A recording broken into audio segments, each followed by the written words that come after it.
Bienvenue à la grande édition de la télévision rwandaise, dont voici le sommaire.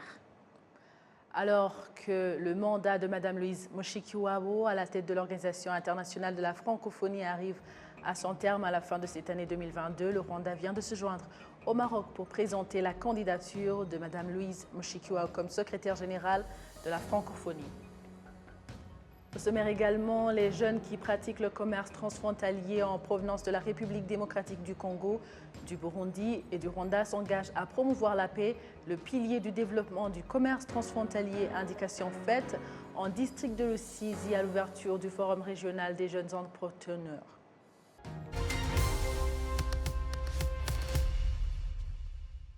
Bonjour et bienvenue à la grande édition de la télévision rwandaise. Alors que le mandat de Mme Louise Mushikiwabo à la tête de la francophonie arrive à son terme à la fin de cette année 2022, le Rwanda vient de se joindre au Maroc pour présenter la candidature de Mme Louise Mushikiwabo comme secrétaire générale de la francophonie.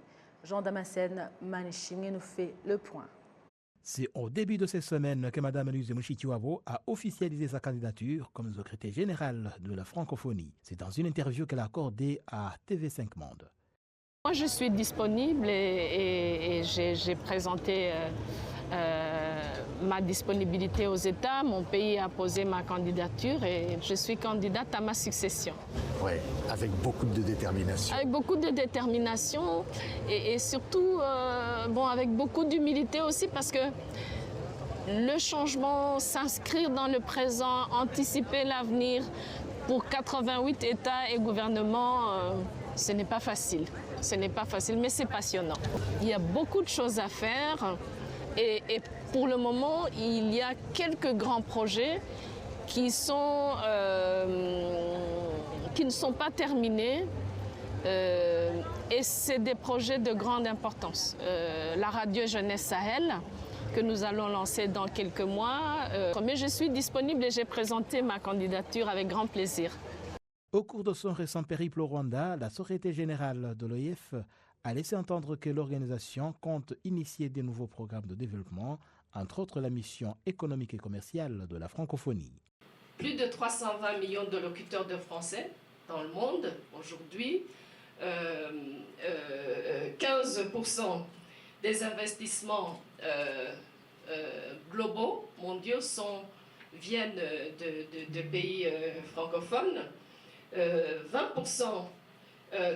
16% du produit intérieur brut mondial, ce n'est pas petit, c'est un marché, c'est un système qui contribue déjà beaucoup, mais nous qui sommes dans cette francophonie de l'avenir, qui n'est pas que institutionnelle, avec un grand siège à Paris et 13 représentations dans le monde, la francophonie de l'avenir, c'est une francophonie qui est au service des populations.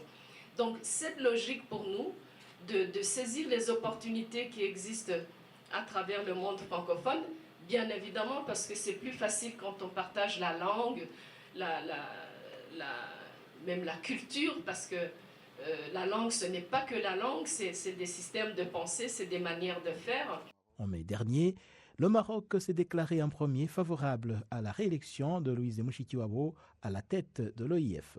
Lors du 41e sommet des ministres de la francophonie, le ministre marocain des Affaires étrangères, Nasser Bourita, s'est prononcé pour une candidature unique de l'actuel secrétaire général de l'Organisation internationale de la francophonie, précisant que sa réélection est dans l'intérêt de toute la communauté francophone, vu son engagement dans la mise en pratique des projets de réforme de l'organisation. La vice-présidente de la Chambre des députés au Parlement rwandais, Eda Mukabagwiza, est optimiste quant à la réélection de Mushikiwabo, vu l'appréciation faite à son encontre par l'Assemblée parlementaire de la francophonie récemment tenue au Rwanda. Je me réjouis de cette candidature pour le deuxième mandat de Mme Louise Mushikiwabo. On se réjouit déjà parce que le bilan déjà du premier mandat pour nous est très positif. Je dirais d'abord que la candidature est donnée par l'exécutif, donc le gouvernement, parce que ce sont les gouvernements qui votent cette candidature dont les gouvernements vont se réunir et vont se prononcer sur les candidatures qu'il y aura. Sinon, du côté du Parlement, notre rôle reste de faire la diplomatie parlementaire au niveau de nos collègues parlementaires des pays de l'EIF. Donc nous pensons que déjà, au niveau des parlements, le fait qu'on se réjouit déjà de son bilan du premier mandat, déjà ça va nous encourager et nous permettre justement d'avoir même de quoi dire à nos collègues, nos collègues parlementaires de l'APF, l'Assemblée parlementaire de la francophonie. Donc pour nous, c'est déjà bon, c'est une candidature à soutenir. Le bilan parle de lui-même parce que déjà ce qu'il vient de réaliser, qu'il réalisera d'ici la fin du mandat, parce que la fin du mandat, c'est à la fin de cette année. Donc, on peut peut-être donner quelques exemples de ce bilan. Il a misé beaucoup sur la transformation de mode et d'organisation de l'OIF. Surtout que cette organisation, même si elle est connue, même si elle fonctionne, mais elle a misé beaucoup plus sur l'appropriation même de cette organisation par les citoyens, qu'elle soit vue et comprise au niveau des peuples, et que donc elle a beaucoup misé sur la francophonie des citoyens.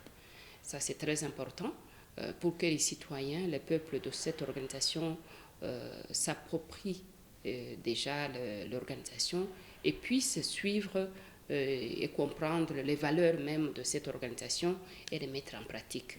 Ça, c'est très important. Autre chose, c'est qu'elle a concrétisé la stratégie économique qui était là, qui avait été pensée bien avant, mais qui jusqu'à présent n'avait pas été mise en application, malgré qu'il y avait une stratégie économique, mais la concrétisation était autre. Donc, il vient des gens de concrétiser ça, puisqu'il pense beaucoup à la coopération économique qui devrait aller de pair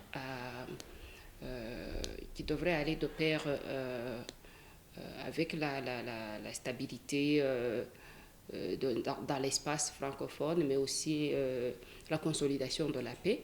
Donc pour elle, même si les valeurs de la francophonie misent beaucoup sur la consolidation de la paix et la stabilité dans l'espace francophone, mais elle pense, et ce qui est d'ailleurs juste, que c'est bon d'accompagner cela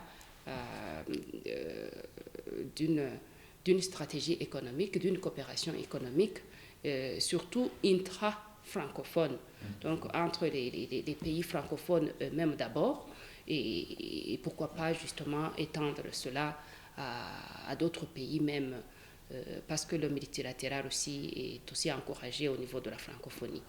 L'élection du ou de la Société générale de l'Organisation internationale de la francophonie sera faite par le 18e sommet des chefs d'État et de gouvernement de l'organisation, prévu à Djerba en Tunisie en novembre prochain.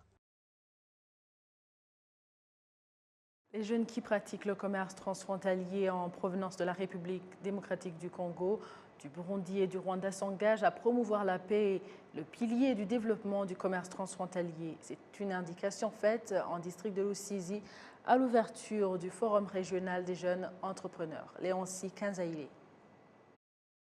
Ces jeunes réunis en district de Rusizi à l'ouest du Rwanda examinent comment pratiquer le commerce, une activité organisée par l'organisation non gouvernementale rwandaise Faith Victory Association qui vise la cohabitation et le bien-être social en collaboration avec Arrête International à travers le projet Mupaka Shambaletu, littéralement la frontière notre gagne-pain.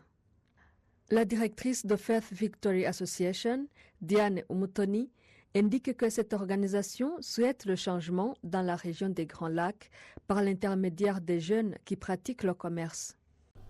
aba bana nubwo tubita abana ariko barakuze umuntu uburengeje imyaka 18 tuba tuvuga yuko afite. Ces jeunes âgés de plus de 18 ans peuvent apporter des changements significatifs même s'ils pratiquent le petit commerce.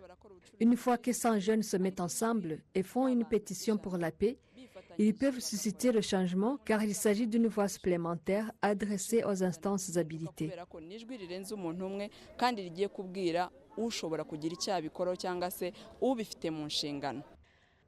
Les jeunes des 3 pays indiquent avoir soif de s'enrichir, mais trouvent qu'il y a encore des obstacles qui doivent être éliminés. Oui, en tant que jeune entrepreneur, il y a beaucoup de difficultés que nous éprouvons. Par exemple, il y a certains produits que nous avons du mal à exporter vers le Rwanda. Et c'est ici l'occasion d'appeler les autorités rwandaises à un allègement. C'est vrai que nous avons des produits que nous voudrions bien vendre aux Rwandais. Il y a des produits qui existent au niveau des Goma, au niveau des Bukavu, qui sont appréciés par le Rwanda, mais il y a encore certaines limitations au niveau de la frontière. En tant que jeunes Congolais, nous devons arriver à ce stade où moi, je vais quitter Goma, amener ma marchandise au niveau du Rwanda, tout comme les produits quittent le Rwanda pour la RDC. Il n'y a pas beaucoup de limitations et nous pensons que ça doit être une réciprocité. Il ne faut pas qu'à un moment, les commerçants qui veulent prendre le produit de la RDC vers le Rwanda se sentent lésés parce qu'il n'y a pas de limites par rapport à ce qui vient du Rwanda. Et pour la cohésion sociale, le renforcement de la cohésion sociale, c'est arriver à ce stade où les produits peuvent aller de la RDC vers le Rwanda et du Rwanda vers la RDC sans qu'il y ait de contraintes au niveau de la barrière. Les jeunes entrepreneurs qui font le commerce transfrontalier entre le Rwanda, le Burundi et la RDC estiment que cette rencontre leur permettra d'avoir des outils de continuer à apporter la contribution dans la consolidation de la paix durable. Je pense que le commerce est une grande opportunité que nous avons pour consolider la paix entre nos 3 peuples. C'est vrai, il y a eu des tensions qui ont existé et qui existent même jusqu'à maintenant. Mais nous, en tant que jeunes entrepreneurs, nous pensons que nous sommes une opportunité pour consolider la paix, pour mettre fin à ces tensions, mais aussi faire en sorte que les politiciens puissent agir dans un sens qui contribue à la paix et à l'apaisement entre nos différentes communautés. Les actions en fait, que nous allons mener, ce sont des actions qui vont dans le sens d'apaisement. Donc lorsque nous rentrons dans notre communauté à Goma, à Bukavu et à Kamanyola, nous voulons passer des messages qui apaisent, des messages qui créent la sécurité pour les citoyens de la communauté CPGL. Et c'est ici une occasion, lorsque nous sommes avec d'autres jeunes de Burundi et du Rwanda, nous allons ensemble trouver des idées sur les actions que nous allons mener, non seulement au niveau de la RDC, mais aussi au niveau du Burundi, au niveau d'ici au Rwanda. Le message que nous voulons dire, c'est acceptons-nous mutuellement.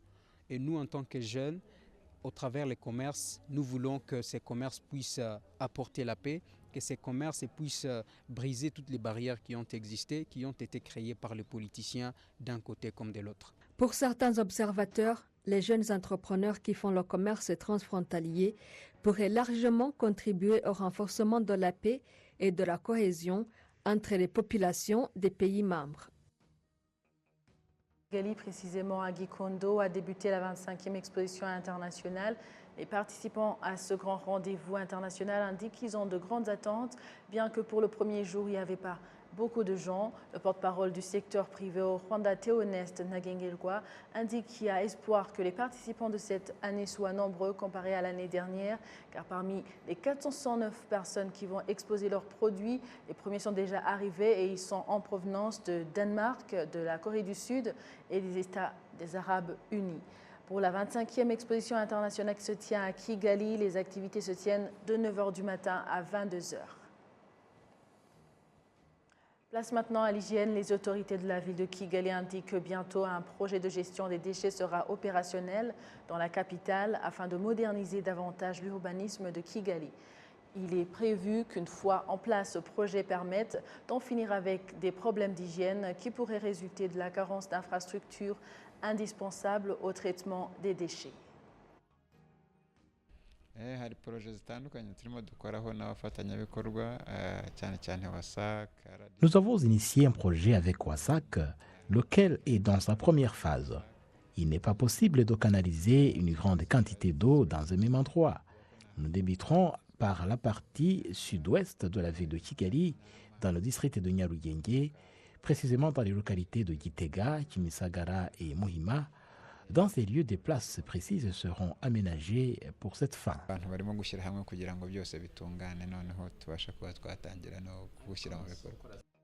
Le ministre de l'administration locale au Rwanda, honorable Jean-Marie Vianney Gatabazi, avait indiqué que des projets similaires s'étendront à d'autres villes du pays après Kigali.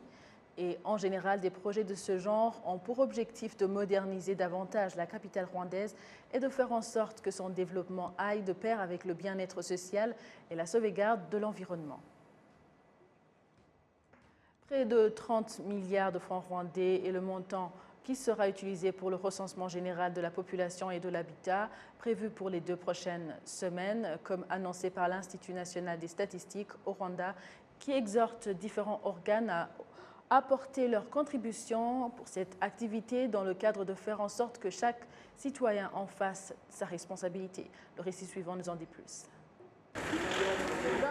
Jusqu'à présent, les préparatifs du recensement général de la population et de l'habitat se passent bien. Le matériel et la main-d'œuvre est relatif. La population se dit prête, surtout qu'elle sait déjà l'importance d'une pareille activité. Ce recensement est très important. Si le pays veut connaître sa démographie et s'en servir pour la planification en faveur de la population. Il y a eu toujours des naissances, bien que la superficie ne change pas. C'est donc indispensable de faire un recensement général régulier. Environ 28 000 enseignants du primaire suivent une formation qui leur permettra de participer au recensement général au service de l'Institut national des statistiques du Rwanda en qualité d'agent recenseur. Le directeur général de l'Institut national des statistiques du Rwanda s'exprime à propos des préparatifs qui sont presque au bout.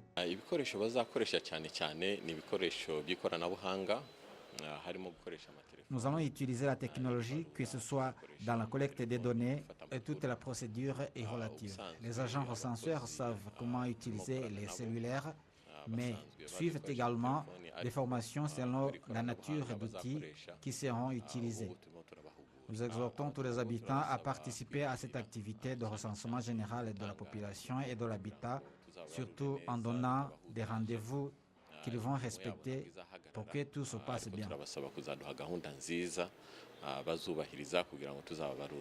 Jusqu'à présent, au Rwanda, il y avait eu déjà 4 recensements de la population et de l'habitat. Le prochain est prévu du 16 au 30 août 2022.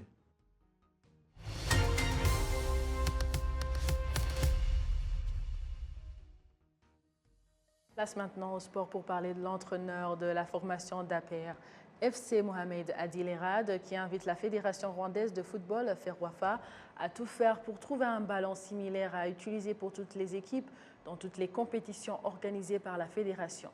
Il estime que l'utilisation des ballons différents crée des disparités dans les matchs.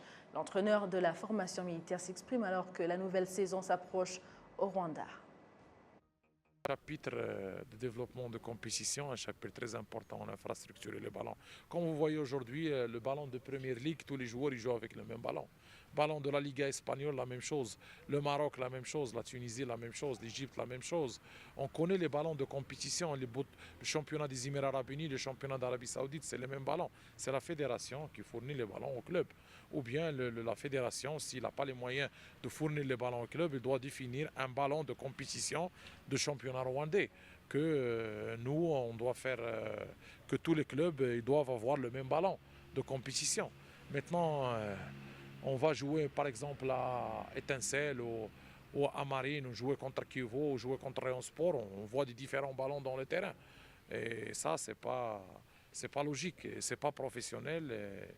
Et vraiment, c'est pas bon pour l'image du football rwandais ou bien pour la qualité et le spectacle du championnat rwandais.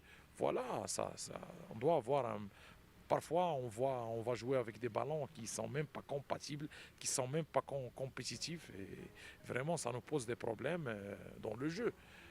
Voilà, on doit faire attention à ça. Ça c'est le minimum qu'on peut avoir pour l'année prochaine. Surtout l'évaluation des arbitres et un ballon universel pour la compétition rwandaise. Ils ont parlé de ça au niveau de la Coupe de la Paix. Au dernier carré, il impose le ballon de la CAF. C'est pas logique.